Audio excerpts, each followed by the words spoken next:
Well, hi there. Welcome to the Games and Libraries class. This is a new experimental class, and this is lesson 1 in that class. Now, what I'll be doing is over the next 30 days, I'm going to be posting one video like this every day. I'll also put up other things as I find them. And there's some students who are actually enrolled in the class, and then there's people out there who are just watching these videos.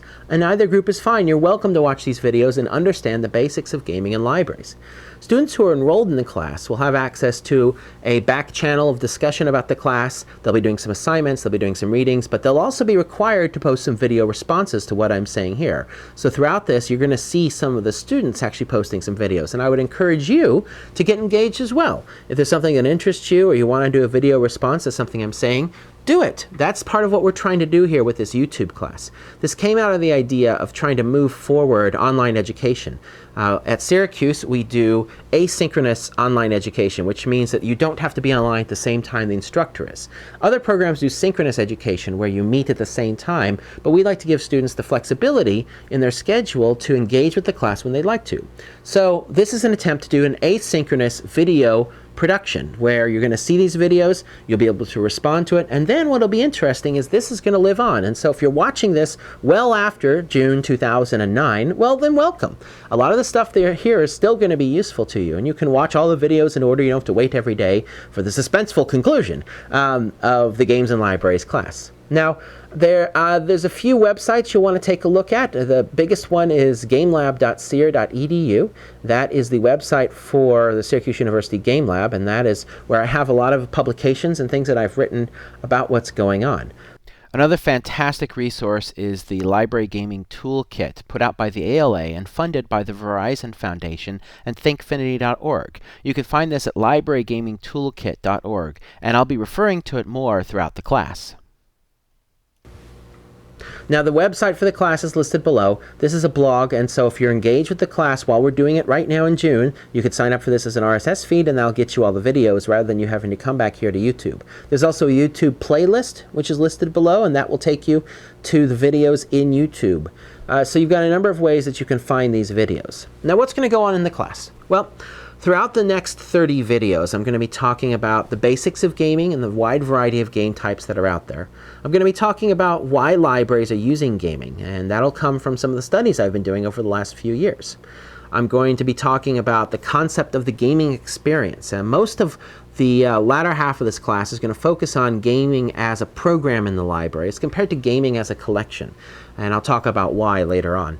I'll present a model of how to do the gaming experience and different types of game experiences, and talk about some of the nuts and bolts. How do you actually make these things run in the library? We'll have some visits from some guest speakers throughout the class, and it should give you a wide variety of concepts and ideas and thoughts about ways you could incorporate gaming into your libraries. So before we go any further, let me tell you a little bit about me. I'm an associate professor at Syracuse University School of Information Studies, where I've been there since about 2001. I am also currently the director of the Library and Information Science program. I was a librarian, an academic librarian at Texas Christian University. I did my PhD at North Texas in Information Science, and then went on and worked at Citibank doing statistical modeling of corporate financial data. Did that for a little while before coming to Syracuse, where I've been here for some time. I've also had gaming as my primary hobby for most of my life. I've been playing games for over 30 years, so I've been engaged in the gaming hobby for a long time. And I've dabbled in it professionally as well. I have a role-playing game that I was one of the co-designers on, and I have a board game that I am the designer for, which should be coming out mid-2009. So I've had some game design experience as well, and I'll talk about that a bit later.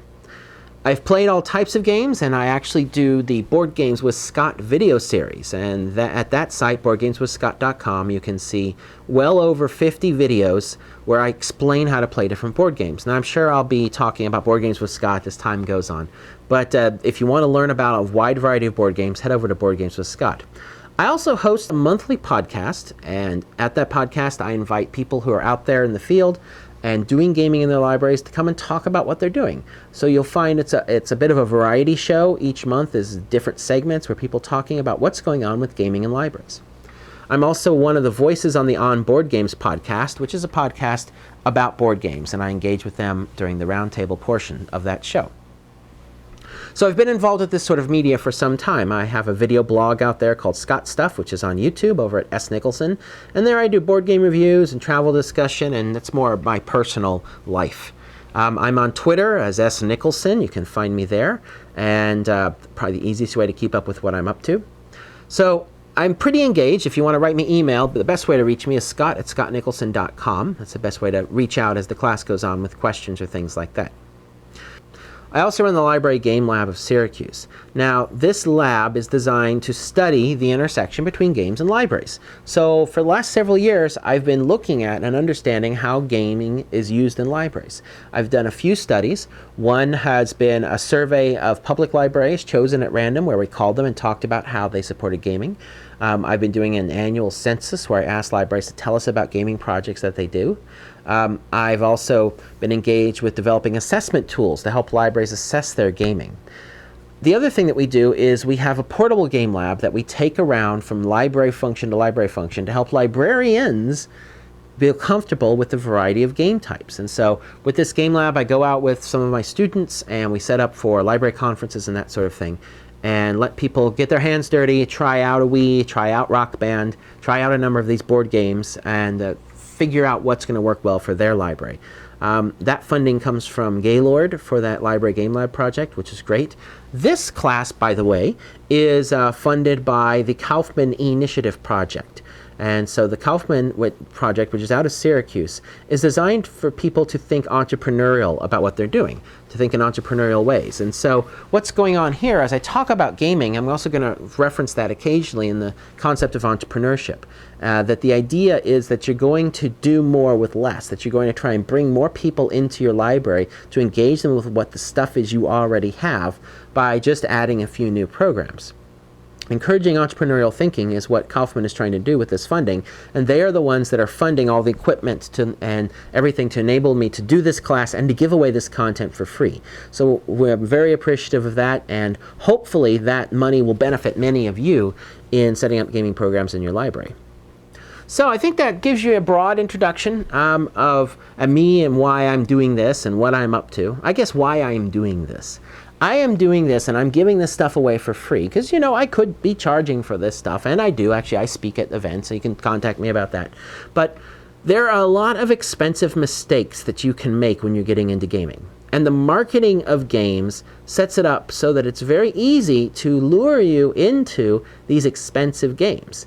You can end up purchasing games that don't really work with your library setting. They don't help you meet your goals. And I'm concerned about that, because if you do that and you end up with a failed gaming program, then you're not going to go back to it. And so I thought, you know, we really need to lay some groundwork to give everyone some basics on the types of games, understand the pitfalls of setting up games, how to do it successfully, so that you can be successful if you want to set up a gaming program in your library. So that's really my goal, is to help spread the word about gaming in libraries. Now, if this is interesting to you and you think you know other people who might enjoy it, please send them a link. There's a syllabus for the class at this URL on Google Docs.